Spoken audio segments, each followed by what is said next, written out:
Are you guys ready to draw way too many cards, mill half your deck, then proceed to unblockable attack your opponent to death? Because today we're talking about Great Nature, Isabelle, and Premium. The goal of this deck is to read your opponent's hand and figure out the exact combination of bullshit that's going to take them out, all while trying to convince everyone that you're not a furry. Let's just go straight into my deck list.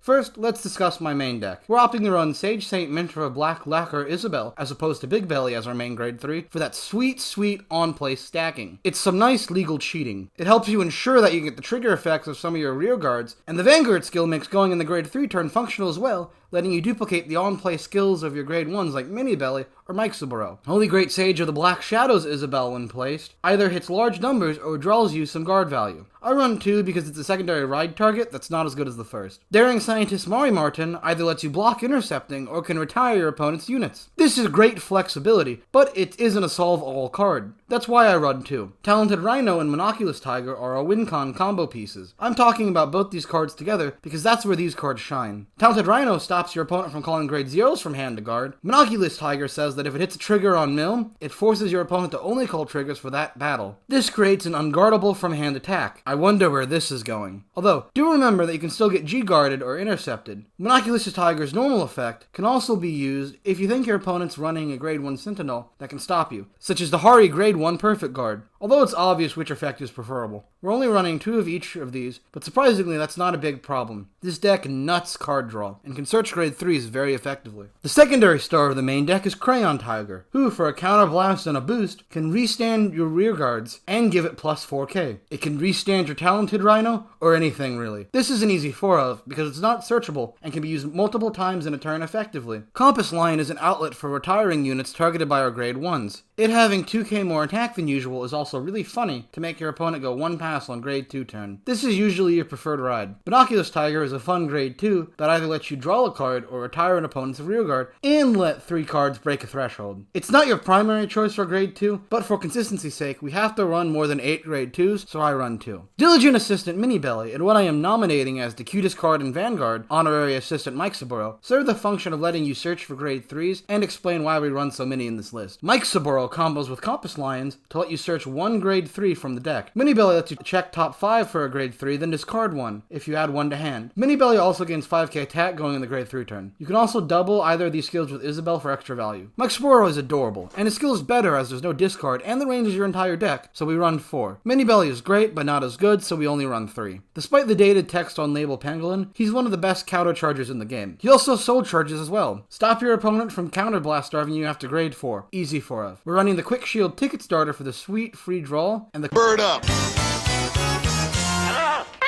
Our trigger lineup is pretty standard. 4 Fulmination Professor, Esnoshin, for stride fodder on a crit. 3 Curious Pony for more draws and power on a crit. 4 Perfect Guard draw triggers to make room for cards in our deck, as well as better defensive checks. We run the new grade 3 heal triggers to not die early on grade 3 turn. This deck struggles against aggression, so these heal triggers are great. We run the Sorkeo over trigger because it has more value than the generic over trigger. Now, let's move on to our stride deck. We've got 3 main options to go into for our grade 4. Apex Science Dragon, Managamar Autumn, Omniscience Dragon Balaral, Zeroth Dragon of Death Guard, and Zoa. Understanding when to go on each of these 3 options is key to playing this deck. Managamar Armor mills 4 and gets effects depending on what you mill. For triggers, he gets an extra drive, and for normal units, he gives a unit 10k power. This card can either let you sit on your ass to bide time and set up for a combo on a later turn, or he can be used to buff up a single unit to ridiculous proportions. Not only that, he has a skill when faced up in the G-zone to call a unit from hand to field when your Vanguard attacks. Run 3 of this card. 1 to flip, 2 to stride into. Omniscience Dragon Balaral lets you give your front row 4k power for every face-up unit in your G-zone. He also makes your rear guards draw 1 for every attack they hit on Vanguard. It's about at this point you should realize that this deck makes you add obnoxious numbers to each of your rear guards. I hate adding 12k to units, it's weird to notate with dice. Anyway, this unit is typically used as a finisher, as it lets you swing with a massive board. Run 2 so you can have more than 1 finisher turn if needed. Zeroth Dragon of Death Guard, and Zoa is the deck's alternative win con. Zoa gives a unit a ridiculous attack, and then gives it an on-hit win game skill. Combined with the unguardable combo, this means that against a lot of decks, them giving you 2 counterblasts is fatal. However, this isn't just a win button. This is a risky option that you have to be sure your opponent doesn't have a card to stop it. Denial Griffin-like effects are the enemy. It's a big old congratulations to the face to lose because your opponent retired your Rhino. Outside of your main 3 options, you have Omniscience Dragon Trick the Palm, who outside of making me vomit out syllables, is a great counterblast free option as well as a very situational anti-deck out option. Omniscience Dragon Fernagus, who lets you— wait, no, I'm fucking done. I'd let some shit slide with the fucking lines, but this is not a dragon, this is a fucking owl. You can't just give random animals master degrees and call them a dragon. Get out of here with that shit Bushi Road. Taxonomy violations aside, this unit serves as your out to control decks like Lock. I also want Run for Breeze, that way your opponent can't try to lock you out of striding. Here's a chart explaining out when to use each stride. It's very oversimplified, but it's a great starter to figure out what to generally do on the G-Guards. G-Guards are where the deck's magic happens. Starting off swinging, we have Sheltered Heiress Spangled. She lets you choose any of your grade 3 or lower guardians, and lets you draw when they are retired from G-Zone. This is the ultimate hand filtering. Also, if you call 2 of them G-Guard, you do draw 2 cards for every card guarded with. This is absolutely nuts and provides a baseline for the deck's value. Immortality Professor Sanklopa lets you buff a rearguard and your Vanguard for each empty rearguard circle and draw a card. This unit hits some pretty large numbers and gets some value while doing it. Omniscience Dragon Almirage lets you give your units resist and give them hit protection. This stops your opponent from freely clearing your board on the clapback. Immortality Professor Kulindi is a counter charge on G-Guardian. Well, more specifically, he gives a counter charge for retiring a rearguard at end of turn. Do be careful with this skill, as sometimes your opponent can remove the unit you targeted to retire before end of turn. Last, we have the head of Bastion Ardillo, who is a counterblast free 25k shield. He can also provide a method for retiring your rearguards if you need to. On the preferred rides, basically, you're always looking for avoiding riding combo pieces. Anything else is acceptable, but losing Orion or Crayon Tiger hurts a lot. Mini Belly is a good grade 1 as his on-play skill triggers, lets you get off of Mike Saburo skill early, and Isabelle has the best skills on your Vanguard. This is pretty self-explanatory. On the Mulligans, as this format doesn't have a ride deck, your force priority is to ensure consistent rides. If you have a grade 1, even if it's not the one you want to ride, just keep it anyway. Outside of that, it's worth it to keep your optimal rides in hand as well as your combo pieces. You want to keep Mary Martin in matchups where retiring is good. Keeping a heal trigger in hand going second to ensure you don't die might be worth it. This deck struggles a lot when it gets rushed, so keeping a good defense in hand is valid. Put back your other triggers. Trust me, you'll see them when you need them. You can put back Label Pangolin as she's not live till later, and you can put back Black Shadow's Isabelle as she's not great. On to matchups. This deck struggles against matchups that are aggressive and want to make their move early. This is because Great Nature won't really gain most of its value to around first stride or when guarding. This lets them run through us if we're not careful. The deck can do well in the Pale Moon and Grand Blue, but can do great into other rearguard dependent matchups. Outside of that, Great Nature is a deck that can do well into just about everything. However, it's all a question about the player's skill. The instructions I give for striding don't fully cover what you should do in every situation, but if you can read your opponent's hand, you can usually come up with a solid plan to kill them. Before we move on to deck rating, these are the odds for milling a trigger off of a unit skill. Hopefully you should be able to stack it with Isabelle, but just in case, I want to leave this here. On to deck rating. This deck can make your standing guard-restricted attacks at absurd numbers. Mengamar can hit quad and penta drive, as well as buffing a unit. This deck's got Excel going for it as well, 5 out of 5 on power. This is a new category, speed. This category should temper how well the other factors are received. In this case, the deck is technically live on first stride, however, it doesn't reach its 4 potential till second or third stride, where the deck reaches a new level, 2 out of 5 on speed. The deck's got a few minor control elements in its rearguard protection and its rearguard retiring, 2 out of 5 on control. The deck's pretty average on consistency, thanks to cards like Mini Belly and Mike Saburo, you can go off on later turns consistently, 3 out of 5 on consistency. The deck can flex pretty well against almost any strategy except aggro. You can handle control matchups really well, and tempo and late game matchups are handled well as well. There's room for spicy text if you want to spice up this list, 4 out of 5 on versatility. This deck is balls to the wall on value. Between the massive drive checks on Aurum, the searching of your grade 1s, the absolutely massive value of your G-Guards, and also it's excelled too. This deck has crazy 5 out of 5 value. In conclusion, Great Nature is a fun deck whose only real downsides are that it loses to aggro, and people will think you're a furry. It's got a lot of room for a good player to outskill opponents. Every game I lose with this deck, I can see that there's a line of play that could have been taken to win that game. It might just be overdressed as simplified game state talking, but I do love it when my decks have a high skill ceiling. I'd recommend this deck to anyone who loves solid gameplay. If this video gets 100 likes, I'll make a Token Rambu premium deck profile. It will include stuff releasing from the set in January. In future, set 3 content for Vanguard Overdress will be coming up next, as well as maybe a Pale Moon deck profile for premium as well. I might also throw in some content for other card games as well, but that just depends on if I feel like I have something particularly spicy. See you next time.